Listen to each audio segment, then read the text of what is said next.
Assalamualaikum warahmatullahi wabarakatuh. Saya Muhammad Reza Raminullah dengan NPM 12102046 kelas manajemen 2O dengan dosen pengampu saya yaitu Bapak Sandi Nasruddin Wibowo SEMM. Udah gak usah banyak lama, langsung aja ke materinya tentang human capital. Gas, sung, ho. Oke guys, di sini saya akan menjelaskan human capital. Itu modal manusia ya. Dan pertama, arti dan pentingnya human capital. Human capital itu pertama dikemukakan oleh seorang ekonom bernama Theodore Schultz. Susah banget ya itu namanya. Yang berpendapat bahwa peningkatan kesejahteraan pada perusahaan tidak tergantung pada tanah, peralatan, energi, sumber daya. Nah, dan sumber daya manusia yang mendeskripsikan bahwa human capital terdiri dari 4 hal, yaitu 1. Kemampuan, 2. Perilaku, 3. Usaha, dan keempat waktu. Dan semua ini dikendalikan sepenuhnya oleh pegawai gitu guys. Nah, untuk mendeskripsikan human capital sebagai kombinasi dari keempat faktor tersebut sebagai berikut ya guys ya. Itu ada yang ke-1 itu ada karakteristik atau sifat yang dibawa pada pekerjaan, misal inteligensi, energi, sikap positif, keadaan, dan komitmen. Yang kedua, kemampuan seseorang untuk belajar, yaitu kecerdasan, imajinasi, kreativitas, bakat. Yang ketiga, motivasi untuk berbagi informasi dan pengetahuan, yaitu semangat tim dan orientasi tujuan. Nah, di sini di slide selanjutnya ada peran human capital.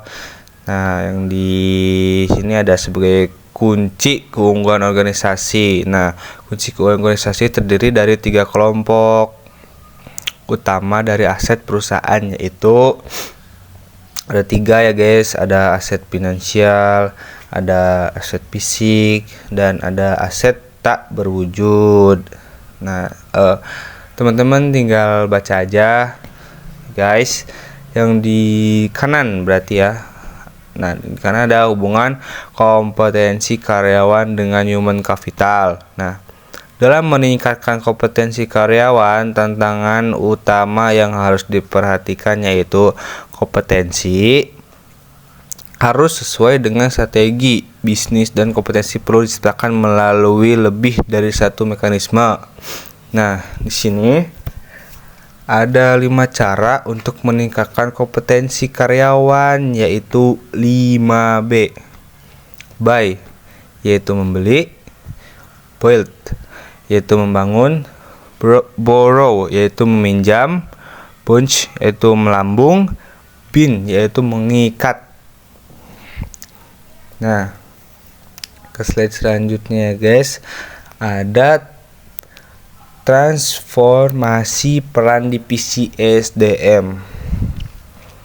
Yaitu guys ya, ada di sini model konseptual yang dikemukakan oleh Ulrich menggambarkan bahwa transformasi divisi peran SDM yang didasarkan pada 2 dimensi utama, yaitu dimensi operasional dan dimensi strategi.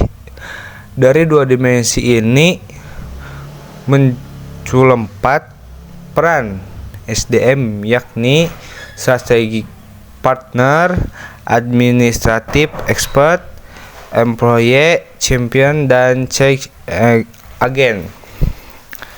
Nah, di belakangan itu ada strategi partner, yaitu Departemen SDM harus mampu menjadi partner bagi manajer lini dan manajer lainnya dalam mengeksekusi strategi dan membantu merealisasikan perencanaan.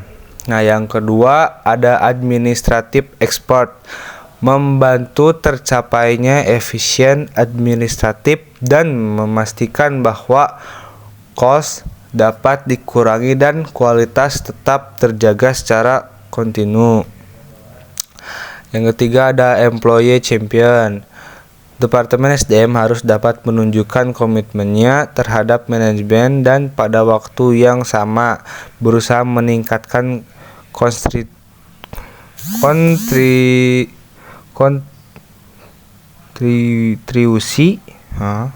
ya itulah pokoknya guys, kontribusi karyawan lebih besar. Nah, yang terakhir, yang keempat ada change agent. Departemen SDM harus dapat menjadi agen perubahan yang kontinu, membantu proses-proses dan kultur saya bersama, meningkatkan kapasitas organisasi untuk lebih baik. Ya begitulah. Terus langsung ke slide selanjutnya ada tingkat kompetensi dalam sistem pengukuran human capital. Nah, di sini ada dibagi 3 lah ya guys ya. Yaitu ada teks 1, teks 2 dan teks 3. Activity level, functional level, dan strategi level teman-teman bisa baca sendiri ya.